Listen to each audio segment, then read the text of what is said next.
It's a little early for us on a Saturday morning at 7:30 a.m., but we are in Ruby and headed to the Alternative Energy Car Show in Roanoke Rapids, North Carolina.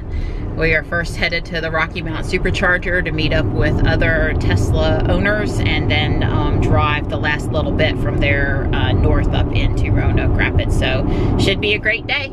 Yes, right. Looking forward to it. Car's clean, rain is clearing, and everybody has what they need in the car to be comfortable. So it's 67 miles, a little over an hour to get over to Rocky Mount. Yes, 8:39, 8:40. Yep, that would be good. We're supposed to be there by 9. A couple minutes cushion would be great. We are probably planning to supercharge after the car show, not before the car show. Right, we should grab a little juice while we're out today, but we have options. We don't need it on the way. Yeah. Don charged Ruby to 90% last night instead of 80, and I think when we got to the car this morning, we had 270 miles, and round trip to Roanoke Rapids and back is right at around 270 miles, thus the need to get some juice while we're out today. First stop in the morning, Chick-fil-A for breakfast. Well, the Chick-fil-A stop held us up about 10 minutes, but we are still on time to get to the supercharger before 9 a.m. We're the little blue dot by my thumbnail, and if we get lucky, we're gonna just squeak by today with this rain staying to the east. Here's where Roanoke Rapids is. So on the time lapse, the rain is east of where we'll be, but not by a lot this morning.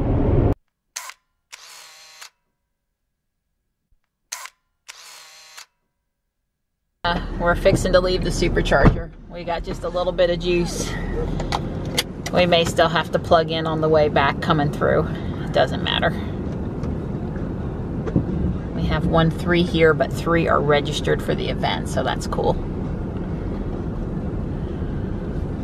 Cat 3. Yeah. How many other X's and S's are there gonna be? He said 7 total Tesla drivers registered for the event. Well, it is an SEX lineup here.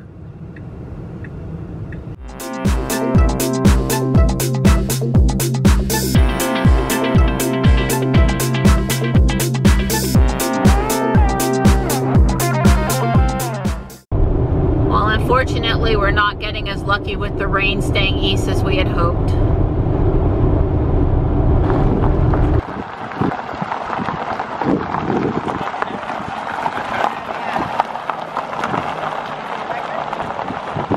I think so.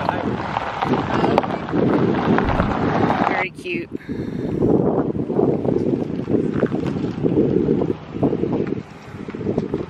So here are what the solar panels look like on the old airport runway. This is why Don didn't come back out.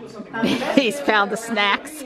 All of you to the Center for Energy Education. This is a new record for us. This is our first car show. And we wanted to have a car show unlike all others in the community. We wanted it to focus on alternative energy. Our main focus, our purpose, our mission at this center is to provide education, information to surrounding communities about renewable energy. No doubt you've seen all the solar farms as you made your way here. Along with those solar farms come many questions from the community about, so what are they about? You know, how do they work? How do they get energy? And where does that electricity go? So we're here to inform the community mostly about solar, because that is what we see pretty much every day. But if you look on the wall, we talk about other kinds of renewable energy. We just finished a 2-week camp for middle school students, and we spent the week working with them, talking about getting energy from the sun, from the wind, from the water, all kinds of renewable energy sources. And so our mission, again, our purpose is to be here as a resource for the community about renewable energy. Being managed by Duke Energy, and the power is sold to Dominion. The picture on the area view on the wall there actually shows the layout of the solar farm. So it goes way out in both directions. Roughly about, how many solar panels? I forgot. That panel on the wall sitting there behind, 98,000 of those. 98,000. Wow. Only went 20. Pardon? Only 120. Oh, you only want 20? And Wow. to be considered a small solar farm. It was the largest on the East Coast for about 2 weeks. And they've just been expanding and just getting bigger and bigger and bigger. So like one of them, I think it's a 900 acre they're doing now. Yes. So this was on 200, just to give you an idea.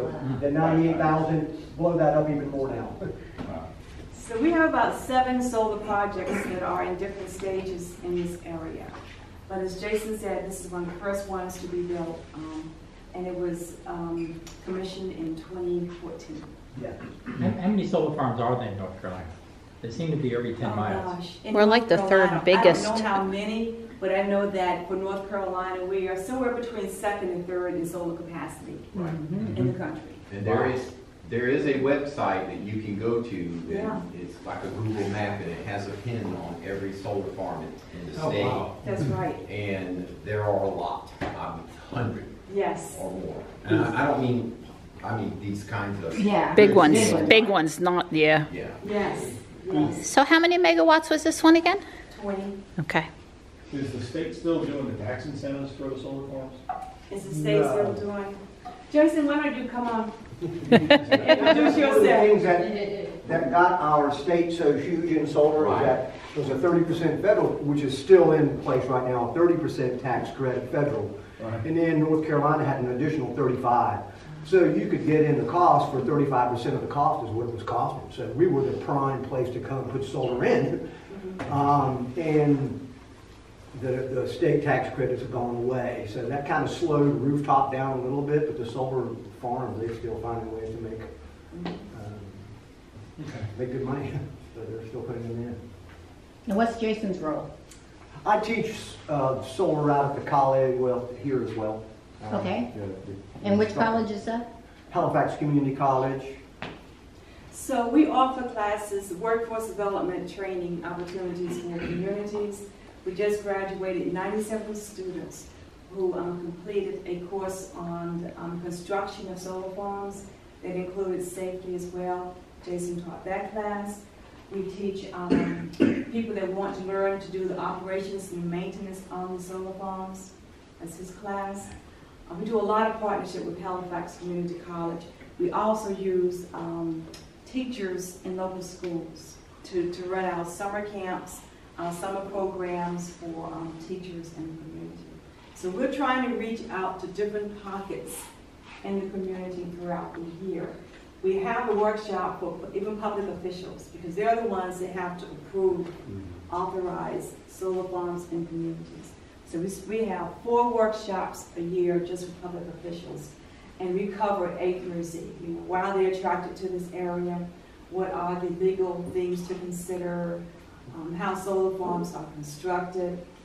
Just everything that they need to know to make the right decision. Is that legislator stuff just for people in North Carolina or elsewhere?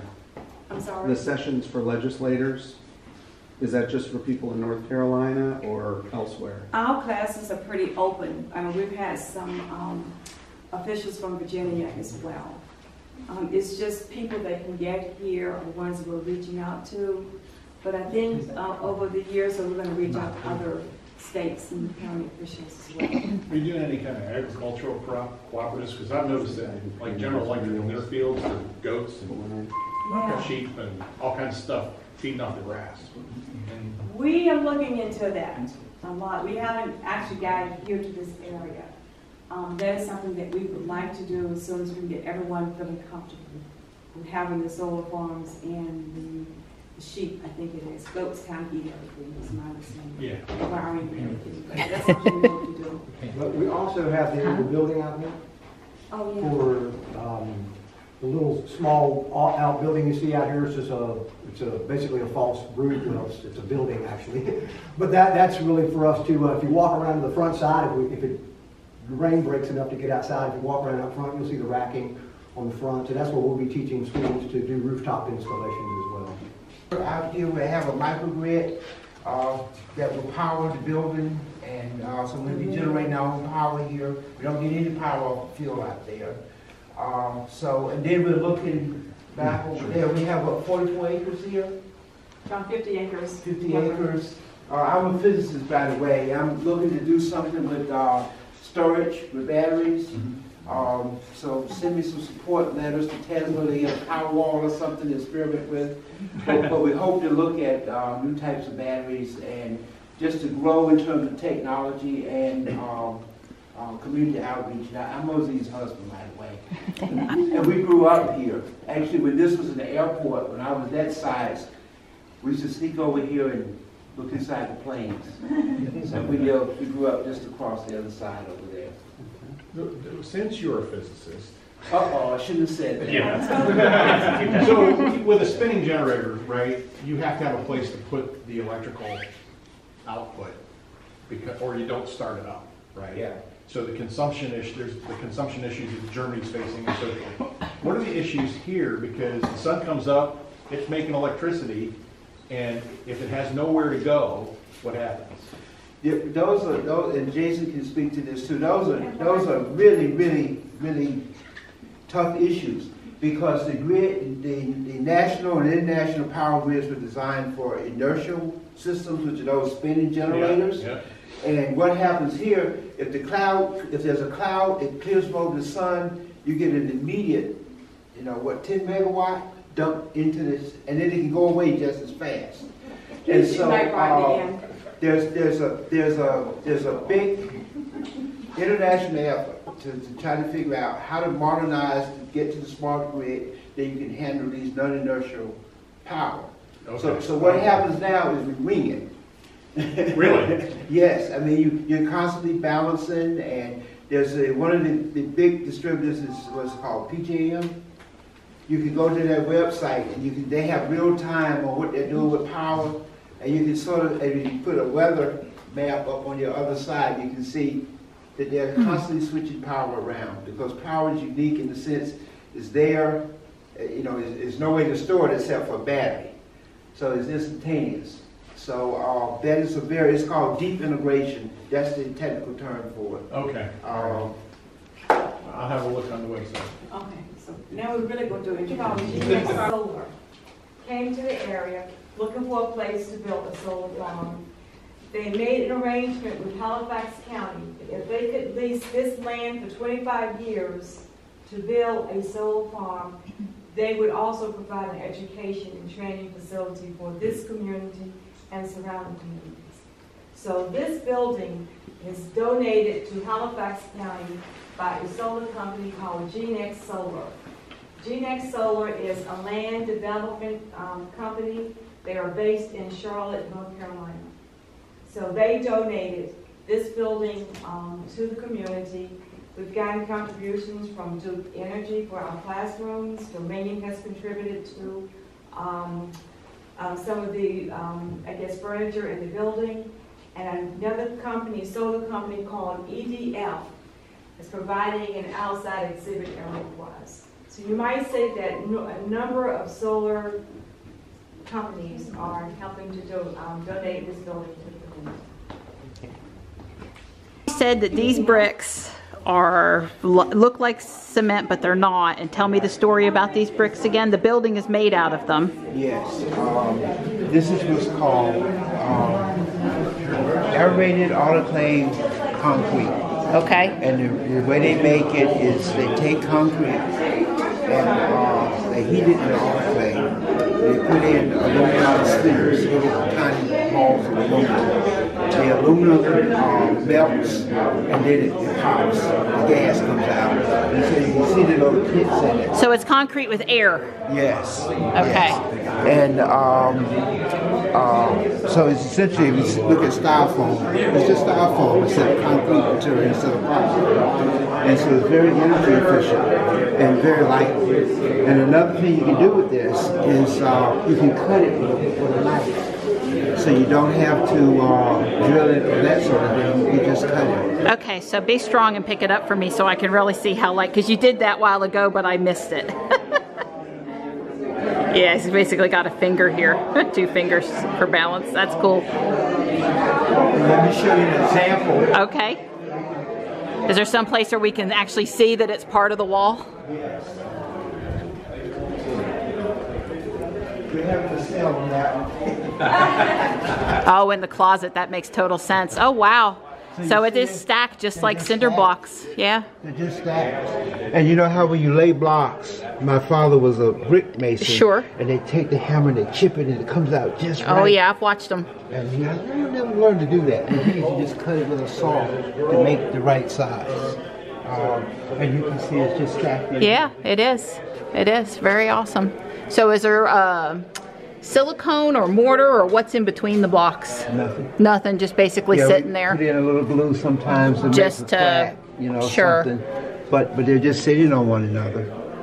Way cool. Well, thank you for, I thought that was pretty fascinating. And so what you see here is drywall, but there's like a 1-inch sleeper. Uh-huh. And then the drywall is put on that, and the sleeper's actually screwed into this material. Years. Okay, so the old airport was abandoned. Yes. Okay. And then, so this is kind of the frontal log. So here the posts are power drives. There's no cement. And the idea is that at the end of 25 years, you can make the whole thing go away. Flat again if you want it. Right. No damage to the ground. Damage, no cement in the ground, no damage. Solar farms or PV generating stations is the proper term now. They are like 90% recyclable in terms of the raw materials. And so then these are the racking system that's driven in the ground, and the cables are actually trenched in so they can just be poured out of the ground and recycled as copper. So folks shouldn't worry that a solar farm being put on a piece of land is going to damage it for future generations. Right. It's just a short-term borrow rental of the land. Okay. And here the workers putting the panels in, and as Mosey mentioned, we had a class of 97 installers we trained here, and these are installers that's putting the panels in here. So the panels are, and we cotton is king here, you know, still cotton is king. Right. So this was just an interesting shot to show the panels in the existing with the cotton, sure. Well, it's got to be cotton or tobacco in North Carolina, exactly. Especially out in the rural counties. And as a demonstration, these are new panels. There's all kinds of solar panels. This is a panel that's a little newer than the ones out there. The ones out there, this is one from out there. Okay, so what do you call this panel for someone like me that just doesn't know? This is a silicon, polysilicon solar module. Okay. And so we keep this one because it's been damaged, so we want to show what happens with that damage. You know, there's nothing running out on the floor. Sure. No chemical spill. No chemical spill. This one's been dropped or had an impact from something in the air. It looks like a windshield. This may have been a stone from a lawnmower. Okay. Or something from the air. This is probably a stone hit. But it's tempered glass. Sure, like a car windshield. It kind of is chunky instead of shattering. Exactly. And so this panel actually still will produce a voltage. It won't produce much power. But if you, I've been doing some experiments with them. It still will produce 80% of the power that this one. Oh wow. And so it can stay in the series with the other panels and No, what happens is the way they're wired up is the weakest link that is series parallel. And so when you get a weak panel, it pulls 114 other panels down. And so that's why any flaw out there, they replace it. So when it doesn't crash things, but you want to move it out because it is limiting the power production. Right. Okay. Right. And see, these panels will have a lifetime. They'll produce 90%, I think it's 92% of the power for 25 years. In the first 25 years, they drop 10%. Sure. But what happened here, the water would get in these cracks, and it would degrade from the water. So they just pull it out. So on this farm, how many panels a year get replaced, roughly? That's a Rodney question. That's a Rodney question. I think it's about 10 a month, actually. How many?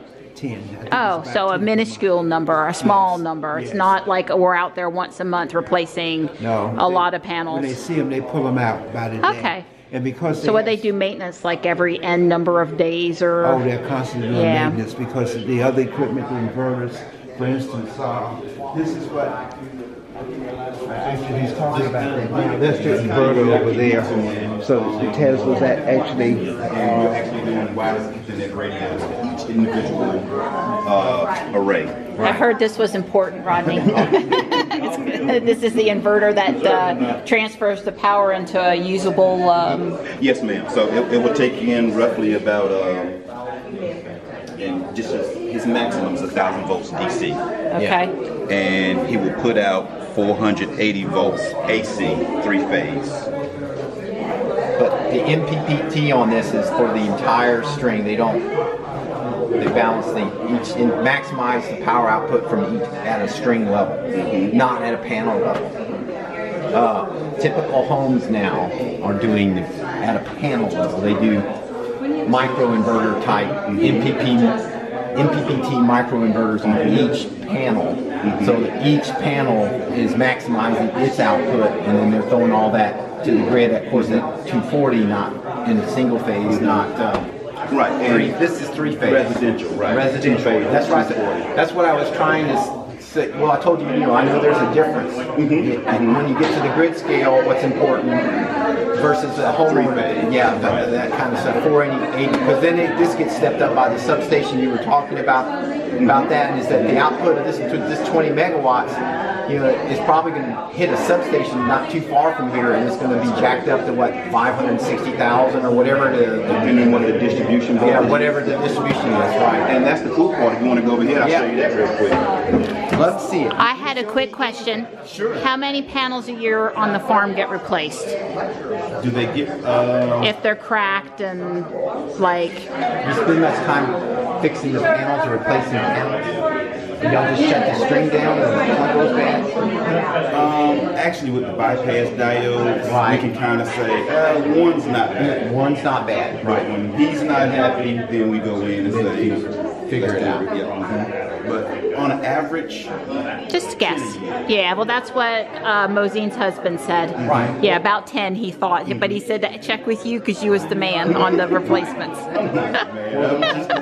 Lovely little technician. Well, these quality panels, I would assume, they're expecting to last that 25 years. They don't expect these panels to crap out. Well, the important thing is there's a sample in there that's cracked, and it's stayed together intact really well, and it didn't leak any chemicals, and it was pretty impressive. It's not an environmental hazard. And actually, that guy, if you want to...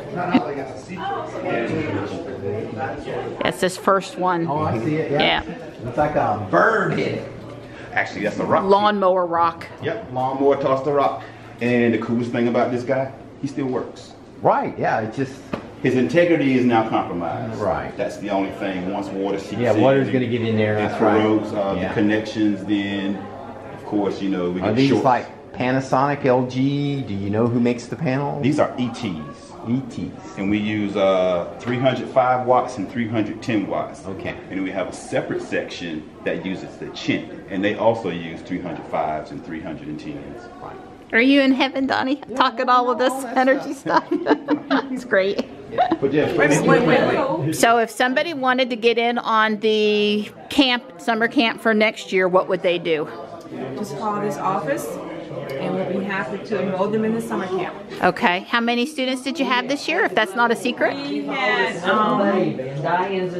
close to 60 students. That is fabulous. Participated in the summer camp here. It's a 2-week camp. It's actually 1 camp, 1 week per camp.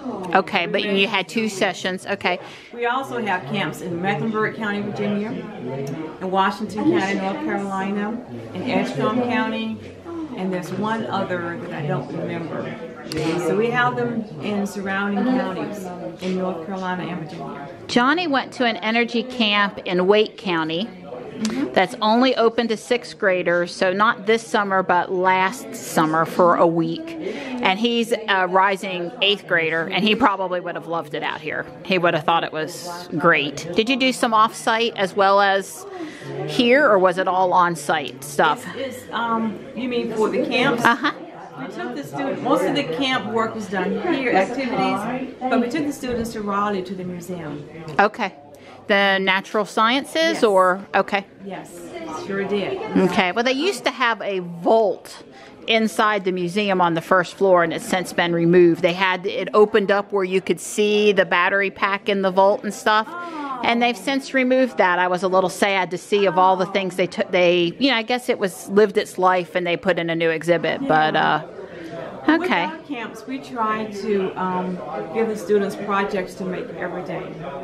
And the projects that they make are made out of everyday things you have. Recyclables, sure. So you don't have to go and buy a wind turbine because you can make it. Sure.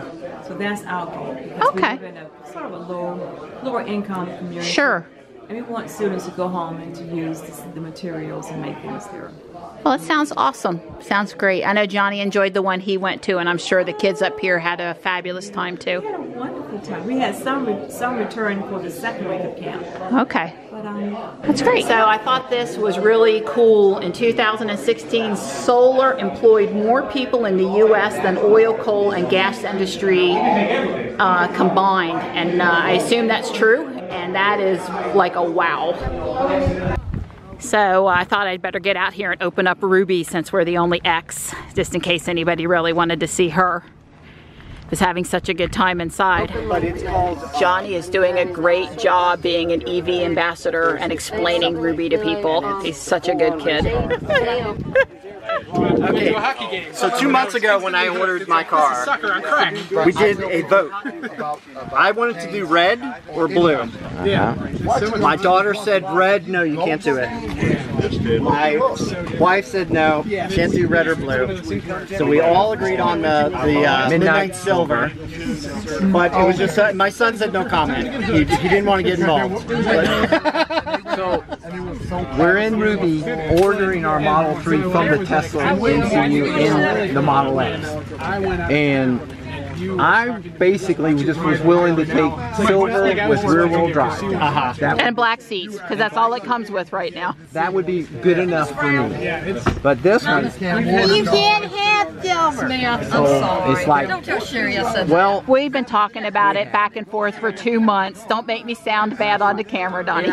that's right, she's not bad. And I like blue well enough, but if you get blue, then you really got to get the white interior. Well, the only way to get a white interior is, well, you got to get performance. Yeah. So that's how we ended up. So if you got outvoted in your family, Don Semi sort of got outvoted too. And it's not even my car, it's his car. All right, we're disappointed. It's now raining too much to stand out there by the cars.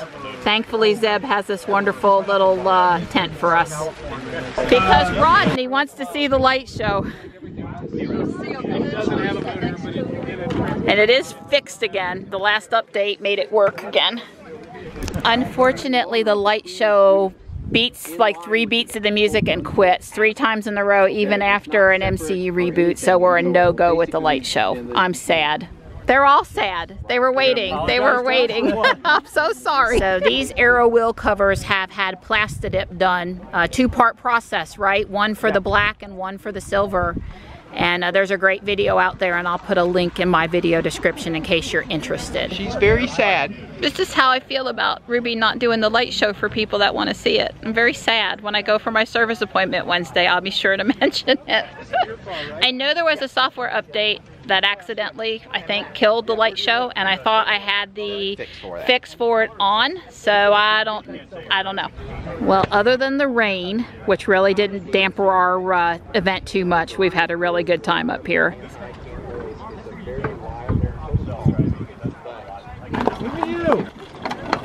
That looks like too much fun. Where's the autopilot? You gotta pay attention. It's squirrely.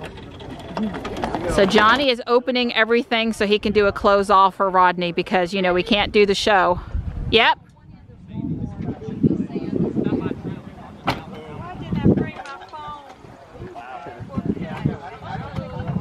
I did. Can you do it one more time? One more time, Johnny. It does not have an open all, and I want a programmable button for school so I can say when I pull up to school, this is what I want open. Have you seen the video of Oh yeah. Symphony? Oh yeah, I have my own video, and I tried to do it and it's not working for me today. So after the close all, we just got the water off of the sensors, it decided to work. What the? Or we resealed all the doors and it was happy. You know, another thing too, Don, I had walked away with the key fob, wasn't in range, and some doors got opened and closed, and maybe it got confused about the security of the car. Such a bad you-know-what when it does this. Yeah, it's a program. It's a demo type thing. It's an Easter egg is what Elon calls it.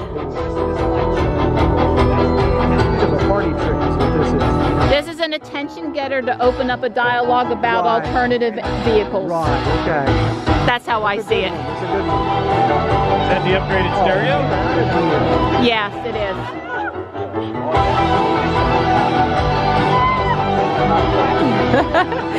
Mazine over here, she's impressed. She's enjoying it. It's good for just automation in general. That's a definite engineering marvel. Oh, get out of town. Get out of town. Oh, it ain't even cranked up good yet. It's just getting going. How long does it go? It's 2 minutes and 30 seconds, I believe, if I remember correctly. The story.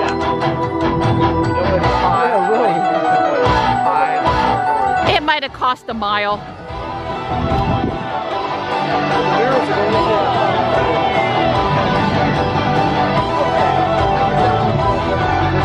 All right, who wants an X now? Thank you, Ruby, for deciding to do the show. I really appreciate it.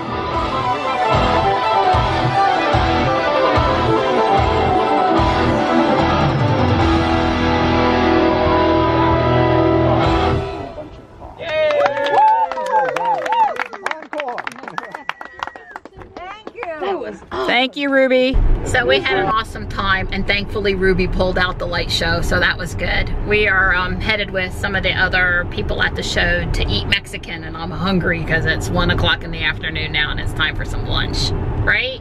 Right.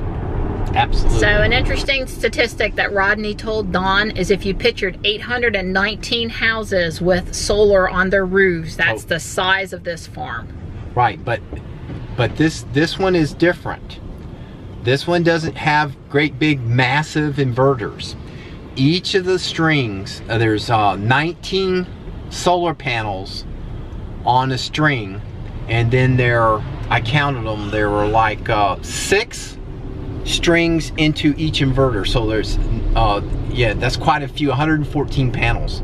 So each inverter, MPPT and combined MPPT and inverter control 114 panels, which is a lot of panels. That's probably the equivalent of like 2 houses. But then that produces 3-phase 480 volts, and basically it's tied to the grid. So what that is each one of those 19 panels is an array.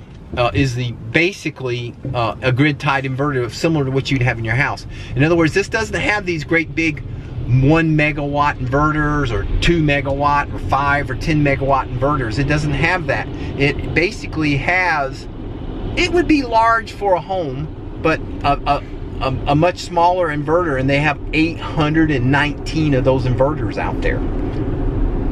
Wow. And along with that, we just passed a Harbor Freight. Right, so if you took 20 meg divided by 819, that would give you a ballpark number about what each inverter's peak capacity is. You're turning right in 0.3 miles. Right. All right, my fajitas Texicanas is here, and it looks to die for. They're all jealous at the table. Johnny got some sort of spinach chicken. There's bacon. He says it's really good. So lunch was great, not just the food, but also the people had a really good time socializing. When we left the Mexican restaurant, Ruby said we had 16% range to get home. Would we, arrive home with 16% left, so we've sort of made a decision not to stop at Rocky Mountain Charge any further. I think this morning we got 10 or 15 miles when we plugged in briefly, and that was probably enough to cushion us. Now that we've been driving for 15 minutes, she says we're gonna arrive home with 18% charge left. So looks like we're looking good to make the 90-minute trip without having to stop again. This is one of those stories where you're getting better range than the car predicted, because now we're up to arriving at home at 21% state of charge. So we got back home, we got 58 miles of range left. I am gonna drive Main Street and play Pokemon for just a few minutes. I had my nap in the car. Don's gonna go take his nap now. Johnny is back there, also had a nap and feeling pretty comfortable. So Johnny and I met up with a few other Fuquay Arena Pokemon Go players, and we got in 2 raid battles, and we each have one Zapdos with a special moveset, but not a shiny. And nobody else had any free raid passes left. So Johnny and I are battling by ourselves and we can't beat him, but we're getting rare candies and XP and experience, and they're free raid passes anyway, so we might as well.